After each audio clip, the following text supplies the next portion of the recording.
Marzo de 2026. Misiles balísticos cruzando el cielo de Tel Aviv y el barril de crudo Brent rozando, los $120. Una auténtica locura. Ya, totalmente. Pero a ver, para entender estas explosiones no hay que mirar los titulares de hoy. Tenemos que irnos a una oficina de la CIA en 1953. Exacto. Ahí empieza todo. Eso es. Así que en esta inmersión profunda vamos a desgranar los documentos históricos que han desatado la actual Operación Furia Épica. Y ojo, un aviso importante para quien nos escucha antes de empezar. Sí, fundamental dejar esto claro. Vamos a mantener una neutralidad absoluta. O sea, nos limitamos a cruzar los datos de las fuentes de ambos bandos sin casarnos con ninguna narrativa política. Lo fascinante al revisar estos documentos es darse cuenta de que no estamos ante un simple pico de tensión temporal o una crisis aislada. Claro, no es una pataleta. ¿Qué va? Es un choque estructural. O sea, las identidades de Estados Unidos e Irán se han moldeado literalmente en oposición directa al otro. Es como un efecto dominó gigantesco, ¿no? Donde cada ficha que cae se utiliza para justificar el contraataque del otro bando. Y la primera gran ficha cae en 1953 con la Operación Ajax. Pues sí, impulsada por Washington para derrocar al primer ministro iraní justo tras la nacionalización del petróleo. Que eso plantó la semilla de la revolución del 79. Y del secuestro de los 52 diplomáticos estadounidenses durante 444 días. Pero aquí me surge una duda leyendo los informes.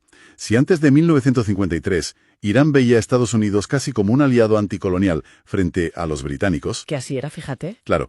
Entonces, ¿fue el pánico soviético de la Guerra Fría el mayor error de cálculo a largo plazo de Occidente? Porque el origen del resentimiento parece puramente político, no religioso. A ver, los documentos nos dicen que hoy es una mezcla tóxica de ambos. Pero sí, el detonante estructural puro fue esa intervención política del 53. Ya. Ese trauma de la revolución reescribió por completo el ADN de la política exterior estadounidense.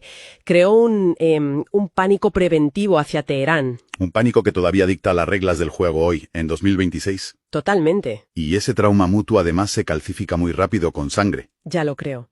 En los años 80, la diplomacia fallida deja paso a la tragedia directa. Pensemos en el derribo del vuelo civil 655 en 1988. 290 muertos. Una barbaridad. Y aquí ves el choque de narrativas en los archivos.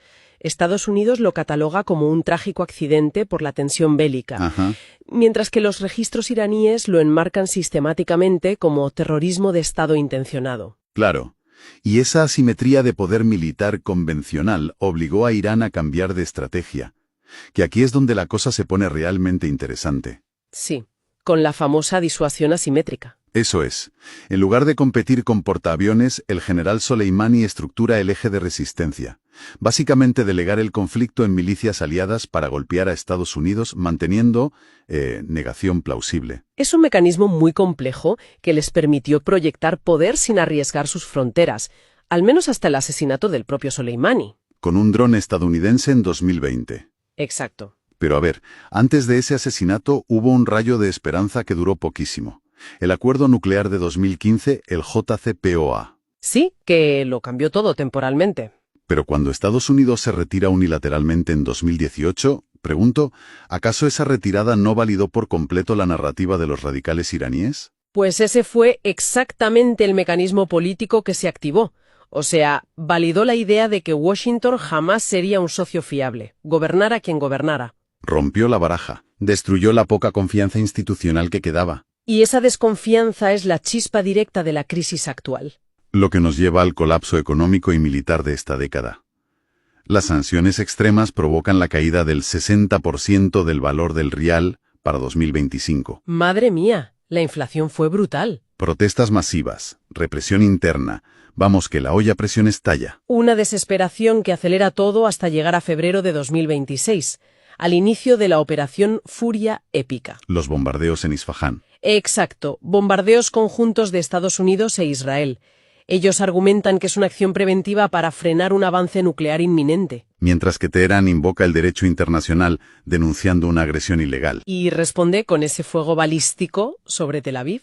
Viendo toda esta línea temporal, es un sistema cerrado perfecto. La acción de uno siempre confirma los peores temores del otro.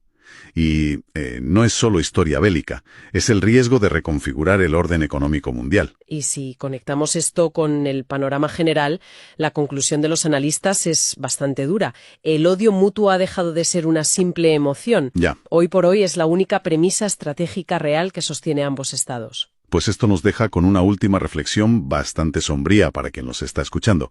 Si 73 años de estrategias de contención, de guerras proxy y de sanciones asfixiantes solo han servido para acelerar una guerra directa, la gran pregunta es, ¿hemos llegado a un momento histórico donde la diplomacia tradicional es completamente inútil frente a los traumas del pasado?